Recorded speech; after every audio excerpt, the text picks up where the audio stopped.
Puerto Rico remains almost entirely without electricity in the wake of Hurricane Maria, which barreled across the U.S. territory nearly a week ago. Within hours of touching down as a Category 4 storm on Wednesday morning, Maria wiped out what remained of Puerto Rico's already vulnerable and storm-ravaged electric grid. Residents described bleak conditions to Business Insider. Life-saving medications that need refrigeration are on the verge of spoiling. Elderly residents and people with disabilities are trapped in apartment buildings with no elevators. Many are without basic resources like food, cash, and gas. There is little news being distributed around the island and people are desperate for information. Puerto Rican Governor Ricardo Rossello has called the situation a humanitarian crisis.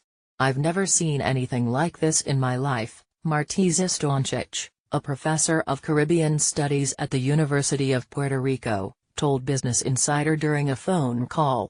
Stoncic said she'd driven for hours to get cell phone reception. Still, locals are doing their best to cope. Some have started cleanup efforts, others are delivering supplies to people who cannot leave their homes. And family members living in mainland states are doing their best to pass messages between loved ones who can't communicate with each other. Here's what it looks like on the island now. Around dawn on Wednesday, Hurricane Maria barreled across Puerto Rico as a Category 4 storm, lashing homes, ripping up roads, and scattering palm trees like matchsticks. Reuters/Carlos Garcia Rawlins. Within hours, 100% of the island's 3.4 million residents, all of them U.S. citizens, were completely without power. Thousands were forced to seek refuge in shelters, and electricity and phone lines were severely affected. Alex Wroblewski/Getty Images. A few days later, an 11 billion-gallon dam on Puerto Rico's northwest coast began to fail. Spillage from the Guajatica Dam prompted the governor to issue evacuation warnings for 70,000 residents in two nearby towns. Reuters, Carlos Garcia Rawlins. Houses across the island were destroyed by the storm.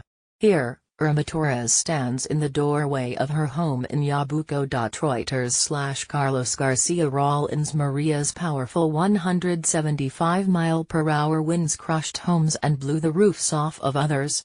Here, residents in Loíza are trying to dismantle a fallen roof. Getty Images/Alex Wroblewski. After days without power or water, residents waited in line for aid from FEMA and other emergency services. Reuters/Alvin Baez. Puerto Rico's governor, Ricardo Rossello, has called Maria the most devastating storm to hit the island this century. In this photo from San Juan, it's not hard to see why. Getty Images/Alex Wroblewski. The problems are worst for the elderly and people with disabilities, many of whom are either trapped in their homes or stranded at refuge centers. Reuters/Carlos Garcia Rawlins. Many residents are essentially trapped in place because the hurricane ravaged roads and highways. Here, a man sits in a wheelchair next to washing machines at a shelter. Reuters/Alvin Baez. With barely any cell service, people have been forced to drive long distances and stop on the sides of highways to get close to mobile phone antenna towers. Here, people to check for a signal in Dorado. Reuters/Alvin Baez. Residents across the island are struggling to get access to basic services like water.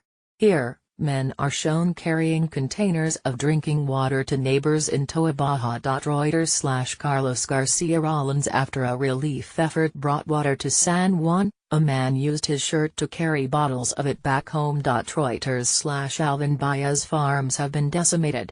In Dorado, Hurricane Maria downed field after field of plantain trees, a vital crop for the island's economy. Getty Images/Joe Radel. People have started to repair and rebuild where they can.